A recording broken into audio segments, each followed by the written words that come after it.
Hey guys, welcome you all to GSN law. हाल ही में गुजरात हाईकोर्ट ने अपने यहाँ एक्सपेरिमेंटल लाइव स्ट्रीमिंग शुरू कर दी है। इसके लिए गुजरात हाईकोर्ट के चीफ जस्टिस ने एक ऑर्डर पास किया था। आइए देखते हैं सारा मुद्दा क्या है और कोर्ट प्रोसीडिंग्स की लाइव स्ट्रीमिंग पे ऑनरेबल सुप्रीम कोर्ट के कौन से जजमेंट्स हैं और क्या गाइडलाइंस हैं। लेकिन उससे पहले न्यूज को देख लेते हैं। अब 26 अक्टूबर को एक्सपेरिमेंटल बेसिस पर गुजरात हाईकोर्ट में लाइव कोर्ट प्रोसीडिंग्स स्टार्ट हो गयी। फॉर द टाइम बीइंग ये सिर्फ ट्रायल बेसिस पर है और इस एक्सपेरिमेंट से जो भी आउटकम निकलेगा उसी से बाद में रूल्स बनाए जाएंगे for the live streaming of court proceedings. सबसे अच्छी बात यह है कि आप ये प्रोसीडिंग्स यूट्यूब पे एक्सेस कर सकते हैं और इसका लिंक गुजरात हाईकोर्ट की वेबसाइट पे दिया गया है। इस लिंक को रोज का रोज अपडेट किया जाएगा ताकि पहले की प्रोसीडिंग्स भी पब्लिक एक्सेस कर सके। अब देखिए, इसके पहले 2018 में ऑनरेबल सुप्रीम कोर्ट की एक 3 जजेस की बेंच ने ये डायरेक्ट किया था कि जो भी कोर्ट की प्रोसीडिंग्स कॉन्स्टिट्यूशनल इंपॉर्टेंस की हैं and which impacts public at large उनको लाइव स्ट्रीम करना चाहिए। ध्यान दीजिएगा, यहाँ पर कोर्ट ने शुड शब्द का इस्तेमाल किया है। केस का नाम था Swapnil Tripathi versus supreme court of India और ये 26 सितंबर 2018 को डिसाइड किया गया था। इस केस में कोर्ट ने लाइव स्ट्रीमिंग के फेवर में अपना फैसला सुनाया था, लेकिन कोर्ट ने इसको कॉन्स्टिट्यूशनल मैटर्स और नेशनल इंपॉर्टेंस के मैटर्स तक लिमिटेड रखा था। अब देखिए, यहाँ पर एक चीज ध्यान रखिएगा कि जस्टिस चंद्रचूड़ ने अपना एक कॉन्करिंग ओपिनियन दिया था जिसमें इन्होंने लाइव स्ट्रीमिंग कैसी होनी चाहिए इस पे कुछ गाइडलाइंस भी दी थी। अब देखिए, ये केस एक पिटीशन थी जिसमें पिटिशनर्स ने ये कहा था कि कॉन्स्टिट्यूशनल इंपॉर्टेंस और पब्लिक एट लार्ज को इम्पैक्ट करने वाली प्रोसीडिंग्स इजीली एक्सेसिबल होनी चाहिए। इसके अलावा पिटिशनर ने ये भी कहा था कि आप एक गाइडलाइंस का फ्रेमवर्क बना दीजिए फॉर डिटरमाइनिंग कि कौन से केसेस लाइव स्ट्रीम किए जाएंगे। अब देखिए, इस केस में ऑनरेबल सुप्रीम कोर्ट ने सेक्शन 327 ऑफ सीआरपीसी और सेक्शन 153B ऑफ सीपीसी को साइट करते हुए कहा कि ये दोनों ही प्रोविजंस क्रिमिनल केसेस और सिविल केसेस में ओपन कोर्ट हियरिंग की बात करते हैं। कोर्ट ने आगे ये कहा कि अगर हम लाइव कोर्ट की प्रोसीडिंग्स को इंटरनेट के थ्रू स्ट्रीम करते हैं तो ये राइट टू एक्सेस जस्टिस के अंतर्गत आएगा। इसके अलावा कुछ और राइट्स भी ऑनरेबल सुप्रीम कोर्ट ने बताई। For example, right to open justice, public trial, right to know developments of the law and right of justice at door steps. अब देखिए, ये सारी राइट्स कॉमन पब्लिक के लिए तो इम्पोर्टेंट हैं ही, but these are fundamental rights for litigants, यानी कि जो लोग केस लड़ रहे हैं। अब देखिए, इसका एक और फायदा मिलेगा कि जो दूर दराज इलाकों वाले लिटिगेंट्स हैं वो हाई कोर्ट या फिर सुप्रीम कोर्ट नहीं पहुंच पाते। ऐसे में अगर कोर्ट प्रोसीडिंग्स की लाइव स्ट्रीमिंग कराई जाती है तो ये सारे ही लिटिगेंट्स अपने केसेस को अच्छी तरीके से हैंडल कर सकेंगे। आगे कोर्ट ने ये भी कहा कि ऐसा करते समय ये ध्यान रखना होगा कि कोर्ट की डिग्निटी और मैजेस्टी वायलेट ना हो और साथ ही साथ प्राइवेसी राइट्स ऑफ लिटिगेंट्स और विटनेसेस का ध्यान रखा जाए। इसके अलावा ऐसे केसेस का भी ध्यान रखा जाए जिनकी स्ट्रीमिंग की वजह से एडमिनिस्ट्रेशन ऑफ जस्टिस हिंडर होता हो। इसके लिए कोर्ट ने कहा कि वो खुद फ्रेमवर्क और रूल्स बना सकते हैं under the powers of article 145 of the constitution. अब इस केस में एक बहुत ही पुराना judgment Scott versus Scott cite किया गया जिसमें यह कहा गया कि जस्टिस करने के लिए कोर्ट को जस्टिस का एडमिनिस्ट्रेशन पब्लिक में करना चाहिए। अब हम देखते हैं कोर्ट के मेन डिसीजन को। यहाँ पर कोर्ट ने कहा कि इस पर्पस के लिए रेगुलेटरी फ्रेमवर्क बनाना होगा और इसके लिए सुप्रीम कोर्ट रूल्स 2013 में अमेंडमेंट की जरूरत है। अब हम बात करते हैं उस कॉन्करिंग जजमेंट की जिसमें मॉडल गाइडलाइंस बताई गई हैं for broadcasting the proceedings of the court. इसमें सबसे पहले है कि कौन कौन सी प्रोसीडिंग्स लाइव स्ट्रीम की जाएंगी। इसमें कुछ कैटेगरी ऑफ केसेस बताए गए जिनको लाइव स्ट्रीमिंग से एक्सक्लूड किया जाएगा। ध्यान रखिएगा, अब जो हम आपको बताएंगे वो एक्सक्लूडेड कैटेगरीज हैं।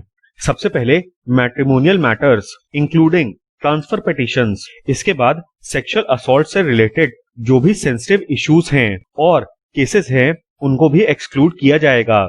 इसके अलावा ऐसे केसेस जिनमें चिल्ड्रन या फिर जुवेनाइल इन्वॉल्व हैं, फॉर एग्जाम्पल पॉक्सो केसेस। अब देखिए, ऊपर जितने भी कैटेगरी के केसेस दिए गए हैं ये जनरल प्रोहिबिशन है। हाउएवर कोर्ट ने ये भी कहा कि जो प्रिसाइडिंग जज हैं उनके पास डिस्क्रिशन होगा for disallowing live streaming of specific cases यदि उनकी पब्लिसिटी की वजह से इंटरेस्ट ऑफ जस्टिस हिंडर होता हो। अब देखिए कोर्ट का ये जो डिसीजन होगा अबाउट नॉट लाइव स्ट्रीमिंग और सर्टेन प्रोसीडिंग, ये प्रिसाइडिंग जज एडवांस में ही ऑर्डर कर देंगे, मतलब कि प्रोसीडिंग से पहले ही उनको इस चीज का इंटीमेशन देना होगा। अब जहां पर भी लिटिगेंट्स ये मांग करते हैं कि उनके केस की लाइव स्ट्रीमिंग ना की जाए on the grounds of privacy, confidentiality या फिर एडमिनिस्ट्रेशन ऑफ जस्टिस, ऐसे केसेस में फाइनल अथॉरिटी प्रिसाइडिंग जज के पास ही होगी। पिछले पॉइंट में हमने देखा था कि प्रिसाइडिंग जज सो मोटो ऑर्डर कर सकते हैं if he finds it appropriate, लेकिन यहाँ पर प्रिसाइडिंग जज की उस पावर को बताया गया है जो कि वो एक्सरसाइज कर सकते हैं यदि लिटिगेंट्स ने लाइव स्ट्रीमिंग के खिलाफ अपने ऑब्जेक्शंस दिए हों। फिर यहाँ पर बात की गई मैनर ऑफ लाइव स्ट्रीमिंग की, कि लाइव स्ट्रीमिंग कैसे की जाएगी। तो देखिए अभी जो गुजरात हाईकोर्ट में लाइव प्रोसीडिंग्स कंडक्ट करने का ऑर्डर हुआ है, इससे अलग सुप्रीम कोर्ट ने ये कहा था कि जो ब्रॉडकास्ट है उसको ऑफिशियल वेबसाइट पे ही प्रोवाइड कराना होगा, जबकि गुजरात हाईकोर्ट ये जो एक्सपेरिमेंट है यूट्यूब पे कंडक्ट कर रही है। इसके अलावा कोर्ट ने ये भी कहा था कि हर दिन का ब्रॉडकास्ट रिकॉर्ड किया जाएगा और एज आर्काइव्स उसको ऑफिशियल वेबसाइट पे प्रोवाइड करना होगा।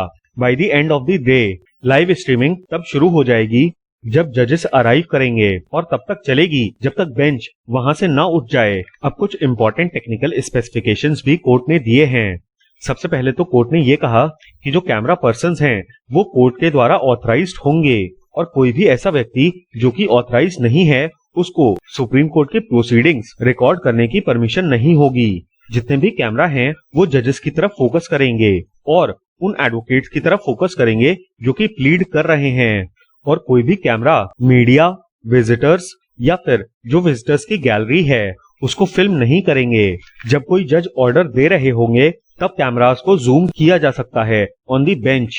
इसके बाद कुछ ऐसे कैटेगरी के कम्युनिकेशंस हैं जिनको फिल्म नहीं किया जाएगा। इसमें से सबसे पहले है जो भी डिस्कशन बेंच पे बैठे हुए जजेस के बीच में हो रहा हो। इसके अलावा यदि कोई जज कोर्ट के एडमिनिस्ट्रेटिव स्टाफ को कोई इंस्ट्रक्शंस देते हैं तो उसको भी रिकॉर्ड नहीं किया जाएगा। इसका ऑपोजिट जब स्टाफ मेंबर जज से कम्युनिकेट करेगा तो उसको भी रिकॉर्ड नहीं किया जाएगा, इंक्लूडिंग सर्कुलेशन ऑफ डॉक्यूमेंट्स। इसके अलावा यदि जजेस कोई नोट्स बनाते हैं या फिर एडवोकेट्स कोई नोट्स बनाते हैं ड्यूरिंग दी प्रोसीडिंग्स तो उसको भी आप रिकॉर्ड नहीं कर सकते। अब मेरे ख्याल से आर्काइविंग में और भी एक्सटेंसिव गाइडलाइंस हो सकती थी, हाउएवर जो अभी के लिए गाइडलाइंस हैं उनको हम देख लेते हैं। सबसे पहले कोर्ट ने कहा कि जो भी ऑडियो विजुअल रिकॉर्डिंग्स होंगी वो हर दिन के हिसाब से audio visual unit under the supreme court registry के द्वारा प्रिजर्व की जाएंगी। जो भी ब्रॉडकास्टेड कोर्ट प्रोसीडिंग्स हैं उनको ऑनरेबल सुप्रीम कोर्ट की वेबसाइट पे अवेलेबल किया जाएगा। इसके अलावा वीडियोस की हार्ड कॉपीज किसी भी व्यक्ति को अवेलेबल की जा सकती हैं, subject to terms and conditions imposed by the supreme court registry.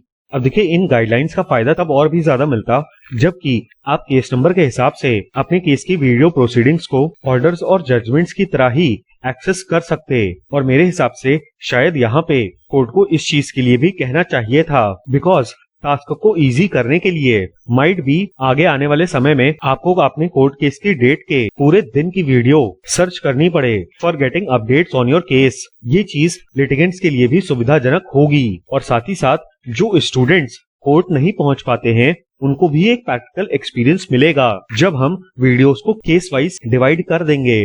यहाँ पर कोर्ट ने वीडियो फुटेज का मेन पर्पस भी बताया और कहा कि इसका सोल पर्पस फेयर और एक्यूरेट रिपोर्टिंग है of judicial proceedings of the supreme court. इसके अलावा कोर्ट ने अपने परिसर में ही एक ब्रॉडकास्ट रूम के स्थापना की बात की। अब अगर आप लखनऊ हाईकोर्ट गए होंगे तो आपने देखा होगा कि हर कोर्ट के बाहर और की एरियाज में स्क्रीन्स लगी हुई हैं कि किस कोर्ट में कौन सा केस चल रहा है। ऐसे ही ऑनरेबल सुप्रीम कोर्ट ने भी कहा कि मल्टीपल स्क्रीन्स लगाई जाएंगी all over the court premises ताकि लिटिगेंट्स, जर्नलिस्ट, इंटर्न्स और visitors and even lawyers court proceedings को एक्सेस कर सकें।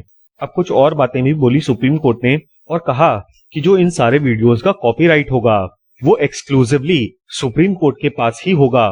इसके अलावा कोर्ट ने यह भी कहा कि ऐसे वीडियोस को रीयूज करना, री एडिट करना कैप्चर करना या फिर रीडिस्ट्रीब्यूट करना बिल्कुल ही प्रोहिबिटेड होगा अनलेस एंड अनटिल आपने कोर्ट की रजिस्ट्री की परमिशन ना ली हो। इसके अलावा जस्टिस चंद्रचूड़ ने ये भी कहा कि जो ये मॉडल गाइडलाइंस हैं, ये किसी भी तरीके से ऑनरेबल सुप्रीम कोर्ट की रूल मेकिंग पावर को इफेक्ट नहीं करेंगी अंडर आर्टिकल 145। इन्हीं सब चीजों को ध्यान में रखते हुए कोर्ट ने इस रिट पिटीशन को अलाउ कर दिया और ये कहा कि वो उम्मीद रखते हैं कि इस संबंध में रेलेवेंट रूल्स जल्दी ही बना दिए जाएंगे। तो ये था हमारा एनालिसिस गुजरात हाईकोर्ट में हो रही लाइव स्ट्रीमिंग का और ऑनरेबल सुप्रीम कोर्ट के रिलेटेड जजमेंट का। उम्मीद है कि आपको ये वीडियो पसंद आया होगा। इस वीडियो का PDF आपको हमारे टेलीग्राम चैनल पे मिल जाएगा। और हाँ, please don't forget to like, share and subscribe. Thank you. जय हिंद।